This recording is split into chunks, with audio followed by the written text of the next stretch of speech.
Hey there, Sharon Horne-Ellstrom here. Welcome to day 51 of our Get Your Goals annual challenge. This month we're focusing on emotional well-being, and today we're going to talk about pleasure and emotional well-being. I'm going to share how to increase your emotional well-being in 4 simple, easy steps, as well as 20 plus different ways that you can increase the pleasure in your life, have more pleasure in your life. Now, I talked about this topic last year when I talked about pain and pleasure. Yesterday we talked about pain, and today we're going to talk about pleasure, because pain and pleasure are usually the opposite of one another.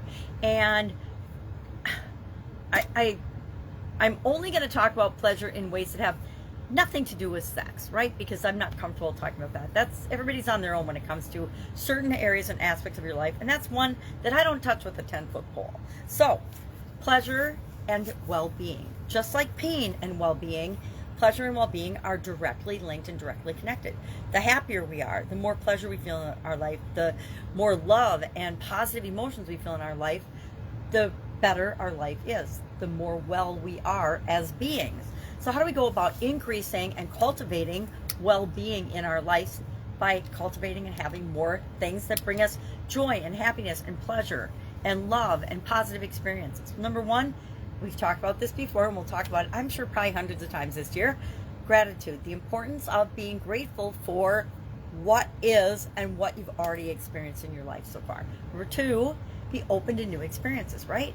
The more open we are to new experiences and new things and trying new things, even if it's just new foods or driving a different way to work, we never know when something fun or exciting or dynamic or adventurous will come our way. Number three, we want to, number two was be present in the moment. Number three was, it doesn't matter what order they're in, right? Be in the present moment. Be present. So often we're either living and reliving and rehashing the past, or worrying and concerned about the future. We forget to be present in the moment that we're in right now. I remember a lot of times when my kids were growing up and I was running businesses and working in corporate America, and we'd go on a camping trip or a fishing trip, and we'd be in the boat fishing, the kids were having a blast, and I was working on something for work or something for business or a work project. And I missed out on some of the joyous moments and the pleasurable moments because I wasn't 100% fully present in that experience with my kids. And you know what? You can never get those moments back. So be present.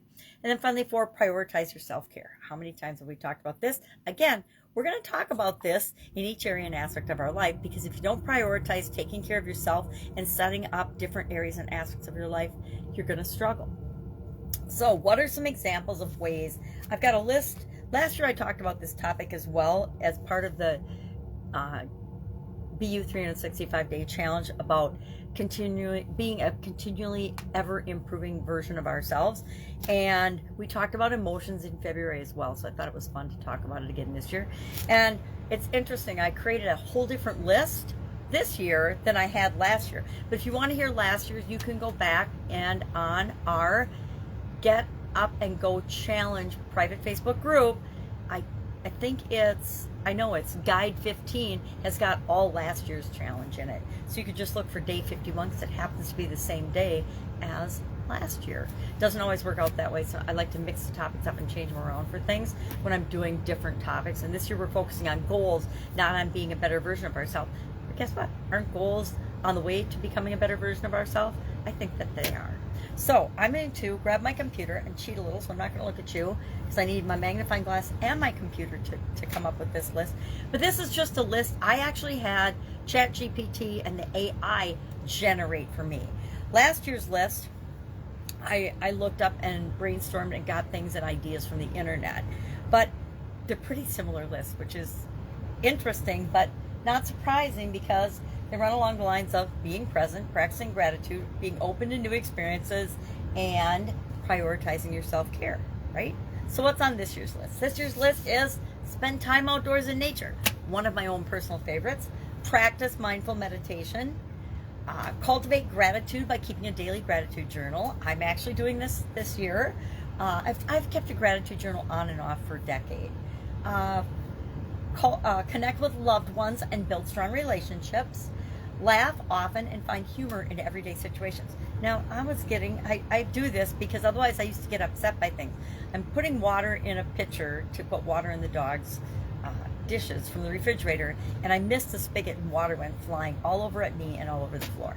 And you know, some days that would wreck my day, but not anymore. I just laughed and cleaned it up, and I thought, now we have a clean spot on the floor. There's always a different way of looking at things that happen, and that's an everyday situation. I don't spill every day, but often enough to make it feel like an everyday situation. Engage in physical activities that you enjoy. Do things that you enjoy. If you enjoy going for walks, go for walks. If you enjoy playing tennis, play tennis. If you enjoy horseback riding, hiking, mountain climbing, whatever is of interest to you, do those things. But get physical. It really helps. I better mark where I am or I'm never going to remember. Take time to relax and unwind every single day. Read books that inspire and uplift you. I say, and I have a friend who's a coach, Abel Beckford, in reading, and I just love the way she teaches us to read books. Practice self-care and prioritize your own needs. Boy, we hear that all the time. Learn something new or take up a new hobby. Engage in a creative activity such as writing, painting, sculpture, crafting, etc. Cooking to me is a creative activity. Listen to music that makes you feel good. I could tell some stories about that. Try new foods and explore different cuisines. Spend time with animals or volunteer at a local shelter.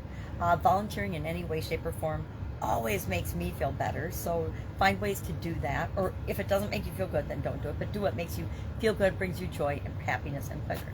Practice forgiveness and let go of grudges. We've talked about that. Take regular breaks from technology and social media. This is critical, and most of us don't do it, me included, unless I have some kind of a technical difficulty that forces me to. Get enough sleep and establish a consistent sleep routine. Spend time in quiet reflection or contemplation. Practice random acts of kindness. I think yesterday was Random Act of Kindness Day, and generosity. Engage in activities that bring you a sense of purpose and fulfillment. Connect with your spirituality or engage in a religious practice, whatever feels right for you. Again, another topic I don't usually talk about with the 10-foot pole, because it's none of my business, and yours is mine. It's none of your business. Connect with your spirituality or engage. Oh, I just said that. Seek professional help or support when needed. Sometimes we all need help. Maybe it's a friend, but if you need professional help, go get it. And don't be ever afraid to ask.